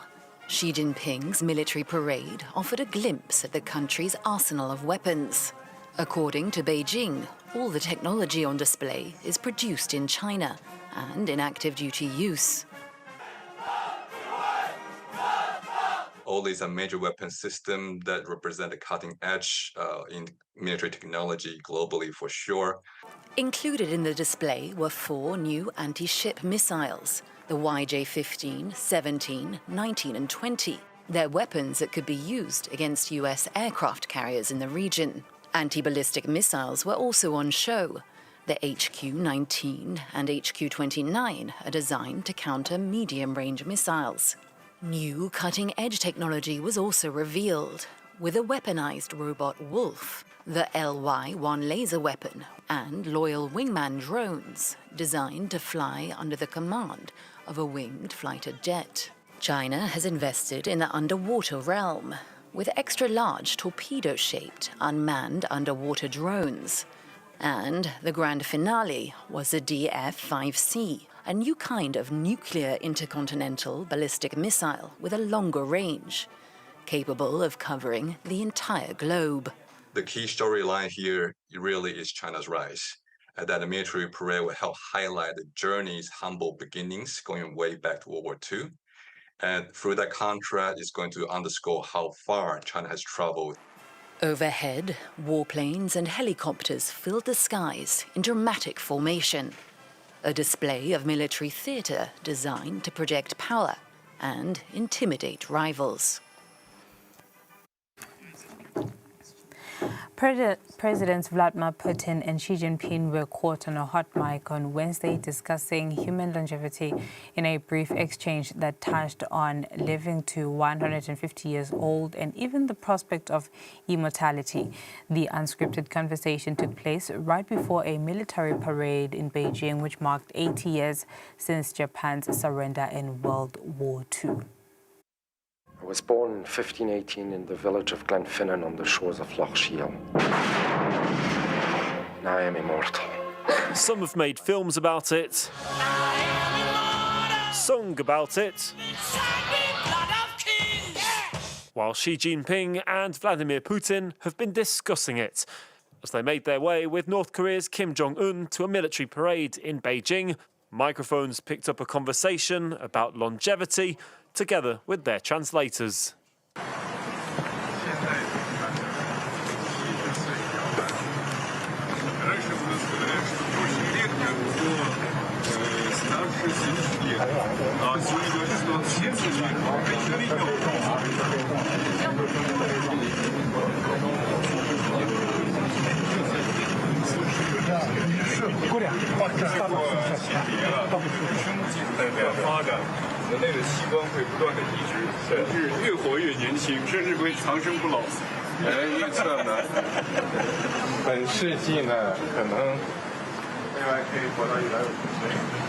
The Russian leader confirmed they discussed the topic in a press conference later. Oh yes, Mr. Berlusconi was actively into this topic at one point. The modern means of health support, medicine, even some surgeries involving organ transplants allow humanity to hope that the active lifespan will not be like today. It differs from country to country, but there's hope that our lifespan can increase considerably. The two leaders are both 72 years old, children from the Chinese head of state's perspective. A federal judge in California has blocked the Trump administration from using the military to fight crime. The ruling comes as President Donald Trump threatens to dispatch troops to more Democratic-run cities in the United States. The injunction only applies to California, a state where the governor has a new approach on how to take on the president. We've had enough of red states and Trump changing the rules. California is fighting back. He's among the most recognizable Democratic governors in the United States, and now Gavin Newsom is changing tack. He's taking on the U.S. president by becoming more like Donald Trump himself. Whether it's putting out messages in all caps on X, trolling Trump, or using AI-generated imagery of himself, Newsom's imitation of the U.S. president has Americans taking notice, and it's getting under the skin of Donald Trump. A single mom who works 2 jobs, who loves her kids and never stops, with gentle hands and the heart of a fighter. Gavin Newsom is no stranger to Donald Trump. The former mayor of San Francisco became governor of the largest and most populous U.S. state during the president's first term. During Trump's first week back at the White House this year, he visited California, which was reeling from devastating wildfires. But through it all, Newsom remained in Trump's crosshairs. He's a terrible governor. Probably he and Gavin Newsom would be probably the 2 worst. As Democrats try and get their act together ahead of next year's midterms, Newsom has no qualms reaching out across the aisle. While he predominantly features voices from the left on his podcast, he's defended bringing on far-right figures like Steve Bannon, a former advisor to Trump. He's changing the geostrategic model of the United States back to a hemispheric defense, away from the post-war international rules-based order, which has really gutted the United States. It was great for a while, right? It was great for 80 years of relative peace and prosperity, and America dominated. There's a lot of attributes. But it gutted the middle class. Remember. The governor's current focus ahead of the midterms, responding to a recent redistricting measure from Texas. Gavin Newsom's strategy is to fight fire, with the state's voters set to decide on if California should redraw their maps in a special election in November. Let's defend democracy. Let's support the Election Rigging Response Act, and let's vote on November 4th. All right, we wrap up our English news bulletin at this hour. We'll catch a break. After that, we are in conversation with the Minister of Agriculture, Honorable Mandla Chauka. Stay tuned.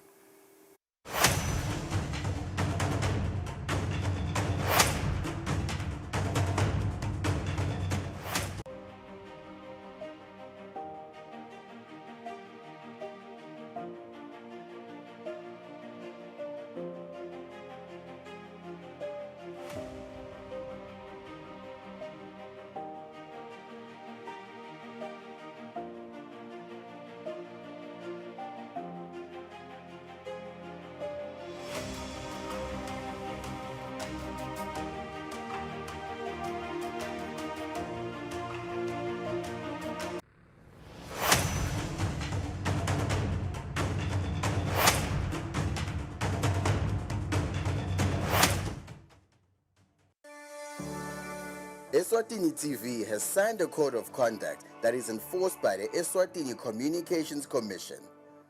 We are committed to reporting news that is accurate, comment that is fair, and programming that does not amount to hate speech or the description of gratuitous violence or explicit sex. For any complaints of our programming, please contact us on 2411-9600 or email info@eswatinitv.co.za. You can also contact the Eswatini Communications Commission on 2406-7000 or write a letter to ECCOM on PO Box 7811 Mbabane. Email address is info@ecom.org.sz.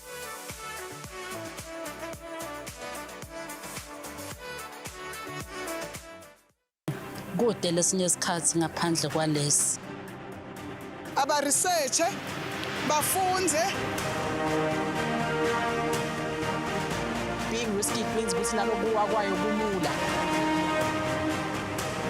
Nathi kufuna sente ukukhiqiza lokusembili.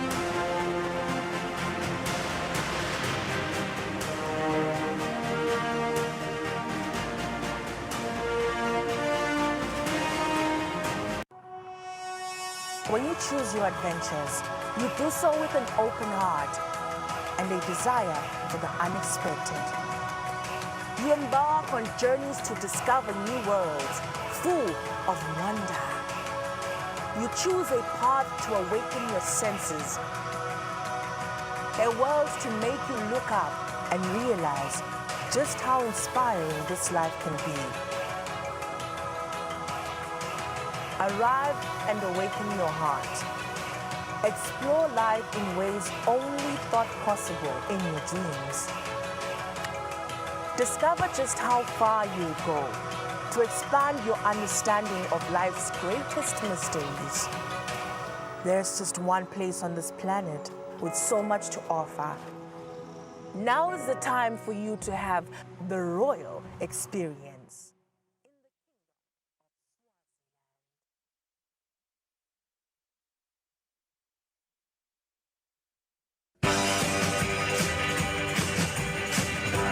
I know.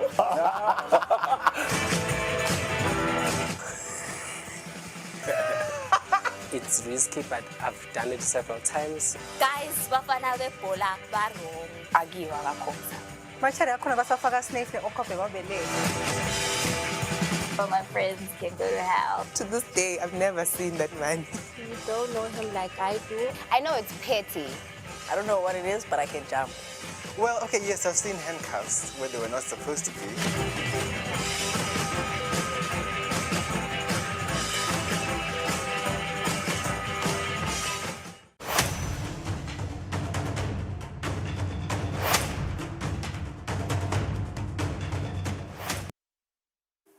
Welcome back. Thank you for staying with us. It's 33 minutes after 7. You're still watching Kusile Breakfast Show. We turn now to this important topic that has made headlines twice this week now. In the Lubombo region, foot and mouth disease has resurfaced, placing more than 10 deep tanks and farms under quarantine. Now, hundreds of cases have been confirmed affecting deep tanks and farms at Mbutu, Deep Mamba, Mbachane, Mapunu, Sikele, Mkiwa, Richmond Farm, as well as Oberlin Farm and Nduma Farm. Farmers have raised deep concerns about the impact on their herds and livelihoods. And of course, they are now calling for clearer communication from government. Authorities, on the other hand, say they are moving swiftly, securing 150,000 vaccine doses from Botswana, maintaining strict quarantines, and working to protect the beef industry and regional trade. Joining us now, the Honourable Minister of Agriculture, Mandla Chauka. Minister, good morning. Welcome to the program. Thank you so much for making time. It's an important conversation.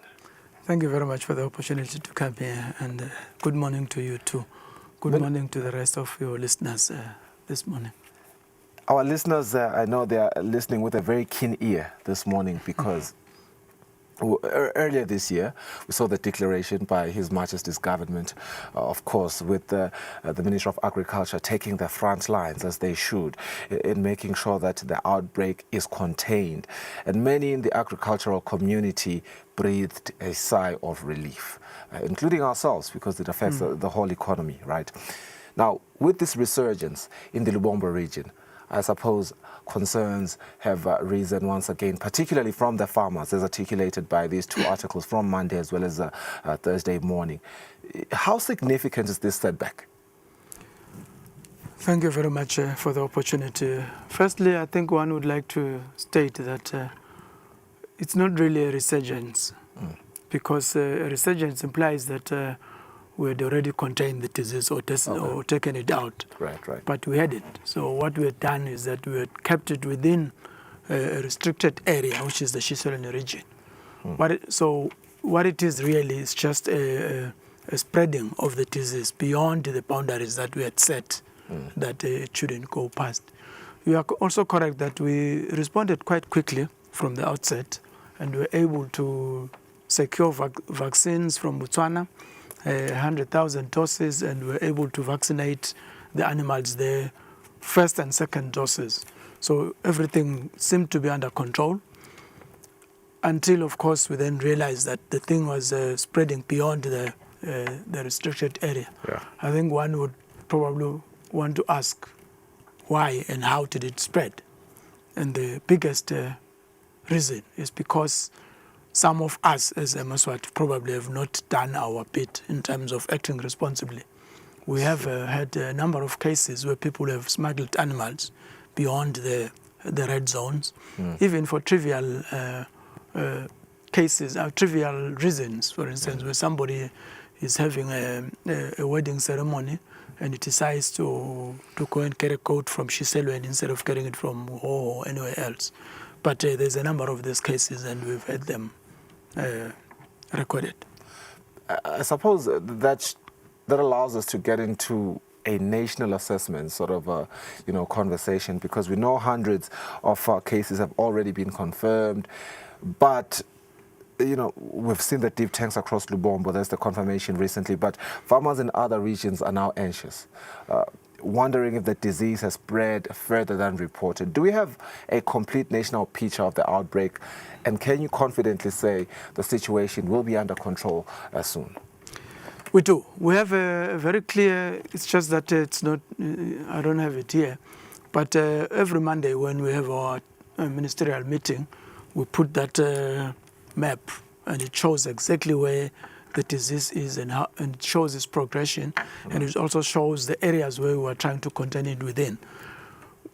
The nation has to be apprehensive because of the incidences that we have seen. For instance, we had a buffalo that came in at Lomahasha, and that buffalo was confirmed to be FMD positive, but we put it down and then we tested around there.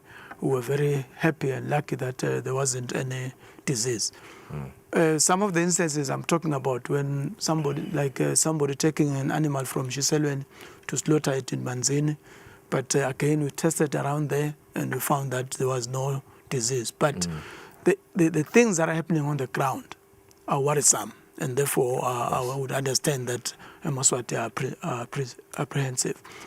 But in terms of us being able to contain it ultimately, I think we are going to do that, because once we realized that it has crept beyond the initial boundary, what we did then was to move the boundary further up, and then we're able to then add a number of checkpoints. The other problem or the other challenge is that there are some back roads that may not even be mapped, that are not known. Of course. But the local people know them. That is why we depend on the rest of Eswatini within our localities to be able to sensitize people and tell them what the risk is and what is at stake for the country. Let's get back to the vaccination rollout. I mean, you've procured over 100,000 vaccines. I suppose the question there then becomes, do we know the full details in terms of when the vaccines, have they arrived? Have they been rolled out? Has the rollout begun, and will be prioritized first? Who has been prioritized first? Okay, the vaccine procurement has been on two stages. Okay. The first one was the 100,000, which we secured, and we started vaccinations on the 22nd of June. And we finished the first doses in 3 to 4 weeks' time. And then we started the second doses, and we've just completed the second doses. But that was designed for the Kusile region. So with this creeping out of the original boundary, we have now placed orders for 150,000 doses. Okay. Because now it's crept into the Lubombo region, and the Lubombo region is an area of high concentration of animals because of the sweet fields that are very good for grazing.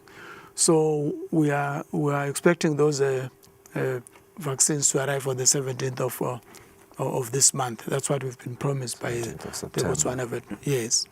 And once they arrive, we'll start immediately because our teams are ready to do the vaccinations just like they've done at Kusile, and they've completed the Kusile programs. Just now, we need to start on the Lubombo program because of the creep of the disease. Let's talk trade, Minister, because I suppose one of the biggest conversations when the outbreak happened was this is going to affect trade, not only domestically, as well as, export trade. Eswatini's beef industry is one of our export top earners. That's according to statistics. And partners like South Africa, Mozambique are quick to raise red flags when outbreaks occur, as they should. What specific engagements are you having with regional trade partners to keep markets open and protect Eswatini beef during this crisis? I think the starting point is that foot and mouth disease is an internationally declared disease. So whenever it occurs, that country has got an obligation to go and tell the world that we now have this outbreak, which is what we've done from day one. What then follows from there is that there's supposed to be periodic updates, actually every week. You update the international. We are a member of what is called the World Organization of Animal Health, and therefore we have got the obligation to tell that body what is happening. And that body then tells the rest of the world on our behalf. But we also are doing direct communication with South Africa, for instance. In South Africa, we have got an existing agreement whereby we are supposed to do certain portions of the cordon fences, and they're supposed to do other portions. Okay. So what has happened is that over the years, that understanding has not probably lived up to expectations. So we're trying to get it back to full operation so that they do their part, we do our part. In Mozambique, we also are communicating because they are our neighbors, and as I said, the buffalo that came through came from Mozambique. So we need, therefore, to be always in constant communication so that we are able to help each other. In terms of trade, we had initially given ourselves a target of December this year to be able to get back to normal international trade because, as we said, we export a lot of beef outside this country. But now with the changed scenario, we'll have to reassess and see how quickly we can get back to normal trade. But one has to say that FMT is a highly contagious disease, and it's the way it moves. Sometimes it's quite easy. It's not difficult. Like as I said, somebody can come with meat or meat products or something like that, and you've got a disease. Sometimes the animals are sharing a common drinking area, and then they can transmit the disease. Wow. Now it's winter, so the movement of animals itself is quite difficult because some of these animals, some of the Maswat are not crawling the animals, and therefore they are able to move around quite a bit. So yeah, it's a challenge, but I think we're on top of it.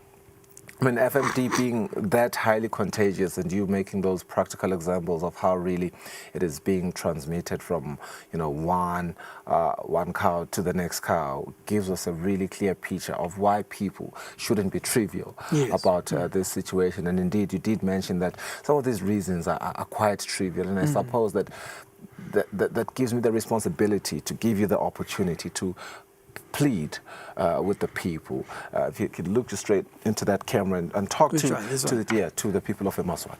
Thank you. I think this is the most important part of my contribution this morning.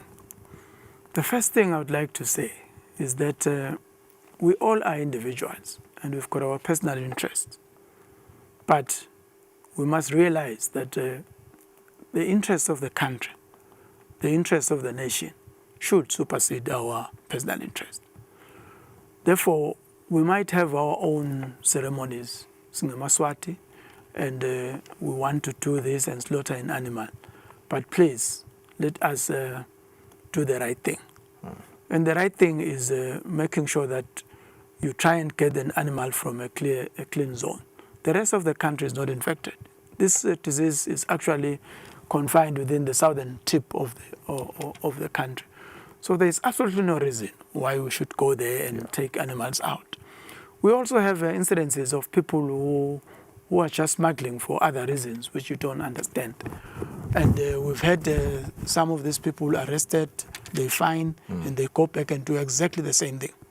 We have an incident or a case of a repeat offender doing the same thing over and over again, just paying the fine. We know and accept that the fines at this stage are not the highest. So people feel that they can afford them. But please, the issue is not about whether or not you can afford the fine or whether or not there are repercussions against yourself as an individual. The issue is about the country, about the nation, what is best for everybody, and what is best for Eswatini. So please, let's do the right thing. We also have an incident of somebody, I think I would call it unscrupulous, because this person was in the process of transferring a farm, and he's got farms in a number of regions in the country, and decided to move animals between the farms, knowing that from this farm, this farm was in the red zone, and in the farm, the animals were already infected. Oh, that's negligent. But absolutely negligent. And I don't know, because I would never understand why anybody would do that, but people are doing such things. So please, let's try and be vigilant and be responsible. It is up to us to make sure that we stop this thing as early as possible, and we are only going to do it if we adopt the right behavior, when we do the right things, when we put the interests of the country ahead of our own personal interests. Our hearts must be at the right place, and then we'll be able to conquer this disease. Otherwise, we will be struggling forever. We are related. We've got our family across the zones and across everything. Let's talk to each other and ask them to be responsible so that we are able to win as a country. Thank you. It is not only negligent, but quite selfish and hypocritical at the same time to want to move your animals from a red zone into certainly another place, another area, because it affects you, it affects the whole community, but it is very short-sighted and very selfish at the same time. You mentioned, Minister, that on the 17th of September, we are expecting the new consignment of, the vaccines from Botswana, and that should be going straight into the Libombo region because it is, has been identified as a red zone, so to speak, right now, that whole region. Today is the 4th of September. It means we have 13 days before it arrives. And if you will just take us into the logistics in terms of how teams are being trained, how they are being deployed, as well as monitoring to ensure that every animal that needs it gets this vaccination. Okay, I think your question goes to the point, what happens now, between now and the vaccine? Yes. The arrival of the vaccine. Yes. We are not sitting on our laurels. What we are doing is that, firstly, we are calling meetings and conscientizing people. We had a meeting, for instance, on the 15th of September with the farmers on Eswatini land, and another meeting on the 21st, of August, not September, on the 21st of August with the farmers on Tackleted land. We are trying to conscientize them that, look, let's behave the right way, because this is a behavioral issue. If we were all doing the right things, I think it would be easy to decimate this disease in a very short space of time. So we do that to conscientize people and to train them how best to look after their animals. Secondly, we already, as I said, we've extended the checkpoints. We've added 3 checkpoints to make sure that we cover some of the remote or back of the normal terrain roads, so that we are able to stop people. But again, it's all behavior. Of course. I can tell you now, for instance, there are people who have come at these checkpoints, and because maybe they are recognizable and important people in society, they've used their weight to just ramrod things down, I mean, to quarrel with people. So we are also asking Umbuto Wembusbambise in this particular case, because I can never understand how somebody can just get there because maybe his minister Chauka, as an example, he says, hey, I'm minister, whatever, I must take this thing through. It doesn't work like that. Yeah, shouldn't. But we do have such incidences where people are trying to pull rank or weight on these people on the checkpoints. So we are saying, let's behave responsibly. The other thing we're doing is that we're doing the surveillance, because we must remember, we draw a red zone, draw a line, but we then also draw another line, a yellow line, beyond the red line. And then we do surveillance around that area to check that nothing goes or penetrates that area. So we've added the number of teams that are doing surveillance to make sure that we cover as broad an area as possible. So all these things are being done to make sure that we contain the disease until we get the vaccines, and then we try and inject all the animals. That by so doing, hopefully we'll be able to contain it within that region, because the last thing we want is for this thing to spread right across the country. 100%. And I suppose just the weight of it all, to what you were saying earlier, it doesn't care about your diplomatic immunity, your rank, or whatever it is that you regard yourself as a whatever privilege or position in society. We're all the same in this one because it affects the overall economy of Eswatini. But it just starts domestically. It starts in an immediate point of view, our food security, what we eat at home, and it trickles down to, Dimali, the Live Minister. I appreciate the ecosystem, the efforts that have been made in speaking to SNL farmers, tightly deed farmers, as well as adding 3 checkpoints, but also... And chiefs, we also get the traditional leaders and authorities. Leaders, they are part of the loop, and we ask them, when we engage them, and they assist us a lot in terms of disseminating the information, and also in terms of trying to hold people accountable. So that's the one on strengthening community surveillance, which is very critical. I want us to talk about, what perhaps we may look at beyond, livestock health, because this is an outbreak that is direct economically in terms of its shock. Is government perhaps considering relief packages for farmers, especially subsidies for those that are affected? I know our fiscals are stretched. This is already expensive on its own, but is there thought around that, and perhaps how we can source funding for that? Okay, at this point in time, I wouldn't commit to it, because one of the conscious decisions we've taken is that we have not done what is called stamping out. Okay. Stamping out is when you have this disease, you go and put down all the animals in that area. And that is when really people are highly affected and may need some relief packages. They need relief packages. But in this particular case, we must remember that FMT itself doesn't really kill an animal.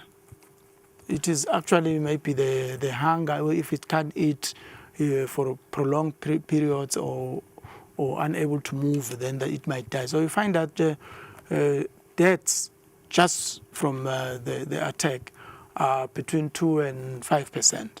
So if the owners are able to take care of the animals, inject them with penicillin for the wounds to heal, or any other medication, then the animals will recover.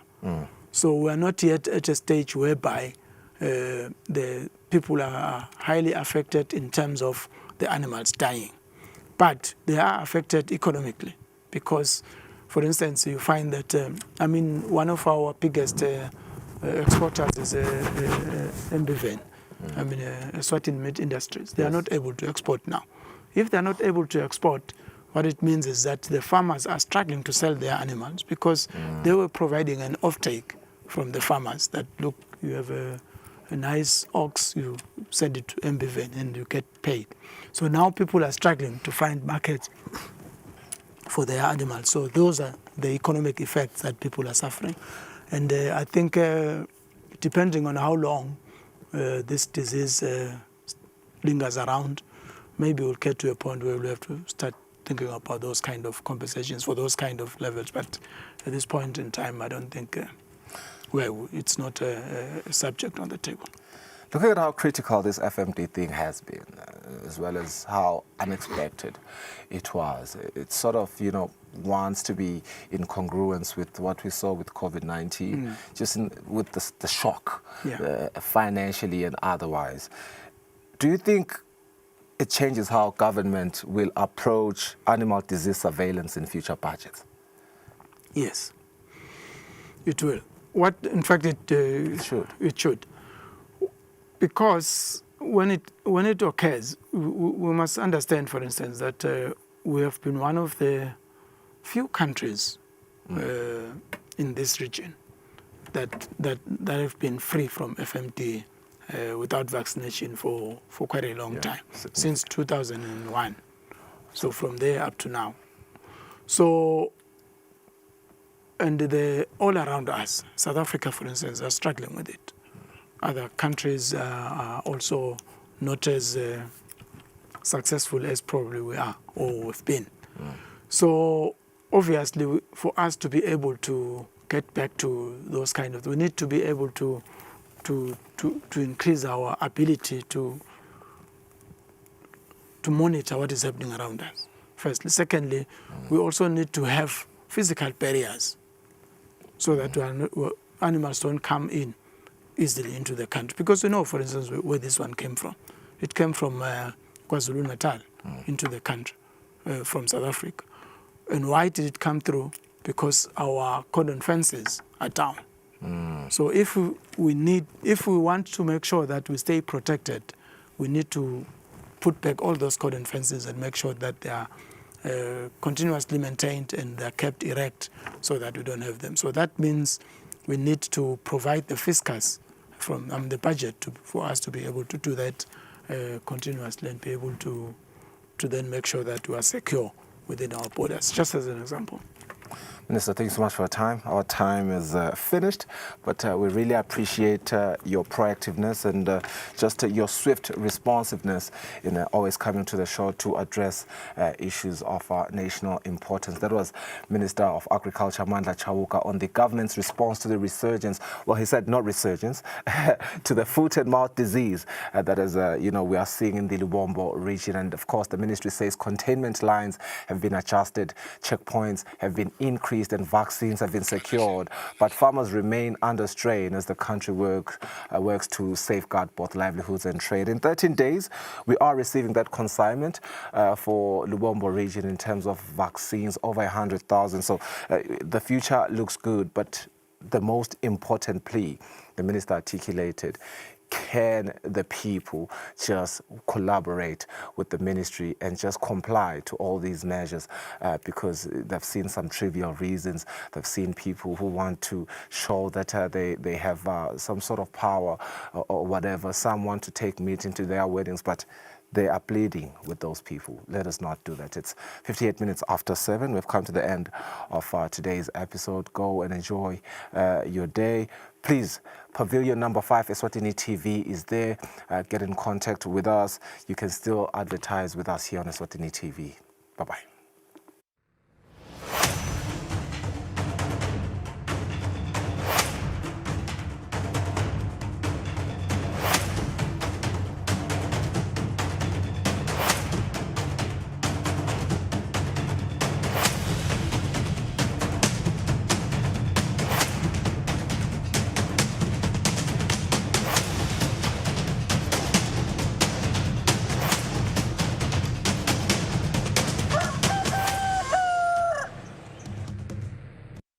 This August, all roads lead to the Eswatini International Trade Fair. Phoenix of Swaziland Assurance is here to protect what matters most: your motor insurance, domestic insurance, business cover, electronic equipment insurance, workman's compensation, and many more products. We've got you covered. Join us from August 29th August to 7th September. Your future is safe with Phoenix of Swaziland Assurance.